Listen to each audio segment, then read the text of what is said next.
What we need to do to change education in Africa? What does that mean to you, Sona? Education in Africa. Mm-hmm. Education in Africa simply means at the bottom line Mm-hmm. is attacking, and I do mean the word attack, Mm-hmm. attacking the systematic generational cultivation of mindsets that are born and bred to innately think and believe that you are inferior, to understand that you are not second but third class citizens in this world. That's the normalization that we have inherited from hundreds of years of an experience that is uniquely African. And what I'm trying to say is that education has to attack that before we can even hope to think about developing our nations, right? Because at the end of the day, no matter what leader you have, that leader cannot do it alone. That's right. It needs a nation. And if you have a nation that is ignorant of the very situation of how and why they are in that situation, you can never make that change. I'm serious. For all the amazing leadership we have that's come and gone, sacrificed their life and been murdered and brutalized, even by their own people.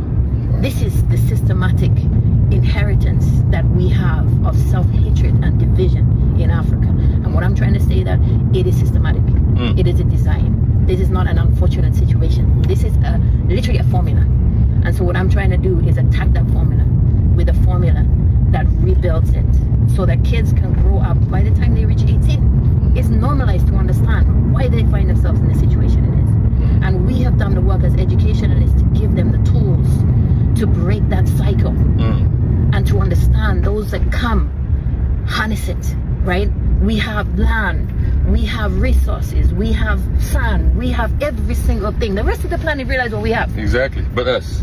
But why is that? We can't be like, oh, that's, can you believe? No, that's a system. Exactly.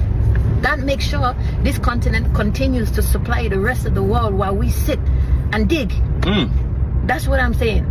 Education now has to be structured to support the leaderships that we have, the leadership opportunities that we have. So we have populaces that will build these nations from the ground up with their hands. And that is what I'm saying education can do. And that is very deliberate that this is overlooked, consistently overlooked, consistently overlooked. Why is it that all the support and infrastructure comes in these projects? Like Africa is a project. 3 year, 3 months, 2 years, project, charity, donations, aid. You said something very interesting yesterday in the conference too, like when people approach Africa, they approach it as education in Africa, they approach it as aid. When they do in the United States, it's an investment. Do you want to speak on that? That was interesting. You said that. You said it right there. That's exactly what I said. Yeah, I'm not looking for donations. I'm looking for investment, because you don't donate, and that's just part of the same mentality. There's a switch. And people talk about code switching. There is a code switch when it comes to Africa. Africans do it to themselves, but certainly the rest of the world do that to Africa because it's in their own interest to do that. So you code switch to Africa because of the fact that you know that if you talk about it on equal terms, you're empowering the people. And so that's what I'm saying is a problem. So don't come to me or to Africa and talk about donation. Talk about investment. Because we don't need aid. We have enough resources in this continent to feed the entire planet, which is what we're doing. So we don't need donations. What we need is investment, so that what it is that we produce out of this continent serves the people in this continent. And again, we need the entire population to be behind that. A leader is not enough. But how can you get the population to be involved on that when most of the population, especially young people, don't have that education to understand in depth on what you're talking about? Most of them, their dream is to leave the continent. Yes, because we've cultivated that. And as I said, if you historically understand the origins of our education system, what we still have today, they were brought into Africa. Even pre-colonially, they were brought into Africa when the missionaries first came. They were here to also educate, which means civilize Africans. And there's been little change over the centuries in terms of the purpose of that education system. And so what I'm trying to say is we can't patch it up. We've got to throw it out, start again, and that means manually, just like we dig our ground, we've got to also dig our education system, because we are the only ones that know what this continent needs, and we're the only ones that are going to sacrifice to make sure that the citizens benefit from that. That is true. So absolutely, we have to focus, and the leadership has to also now start to take very seriously the education, because they are investing in the future of whatever they bring into being right now will die when they die, and that is a problem. Investing in the future means implementing education systems that survive them, by decades and decades, just like the very education system we have right now has been here for hundreds of years and is surviving and making sure that it's thriving for African people to be dependent. Keeping us sleeping. Correct. Keeping us sleeping. So it proves it works. Everybody else knows. Look at India, look at China. You know, these are inspirations for me to see how they have integrated their culture, how they've overcome their colonial past as well, to understand the importance of investing in their education, to understand that the general populace raise their standards and understand what it is to be who they are. And that is for me a fundamental thing. We can't see change without it. No matter who comes and goes, we cannot see change. So obviously for me, dedication is building these curriculums and pulling on the best minds from around the continent and even abroad. So I was going to ask, like, what role can the diaspora play, wherever they are in the world? Huge. Because you are from the diaspora, you came back. Huge. Stop investing in projects is what I'm trying to say, and start investing in systematic infrastructure development, because that stays. And I'm not building something that's going to die with me. I'm building something that will survive me. Mashallah. So this is why I'm trying to say, and people sometimes, I think they come to Africa because they want a quick fix. They want to feel good about themselves. You understand? It's a lot of people, even from the diaspora, they're guilty of that. It's more about them. They're guilty of that.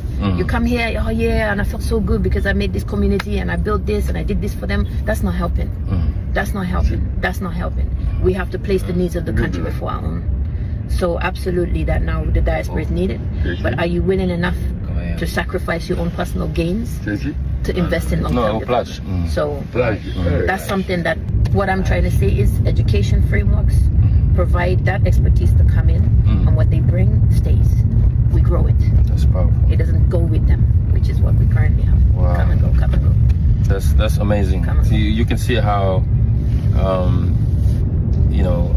passionate you are when you're talking about education. I am, but you know, I even have a problem with that passion thing, because I am, but you know what? I find that historically, when Africans finally become human enough to talk about what's right and wrong, we call passionate and emotional. They don't do that to Europeans. When they know right from wrong, when they say Hitler was wrong, we don't say, oh, you're feeling emotional. Wow. You understanding that this is about humanity. This is not even about black and white. This is not about Europe and Africa. This is humanity. It's equality. When I know something's wrong, I'm going to speak up about it. So I might be passionate, but I'm just speaking up for what's right. And this is what I'm saying is that I feel there is a sense that when Africans, again, it's that kind of infantilization. That is true. You know what I'm saying? Because you do that to a child when you're getting upset about, oh, you know, he's getting very upset about. This is that attitude again of supremacist mindset. And when you come with, and it works because we also feel it.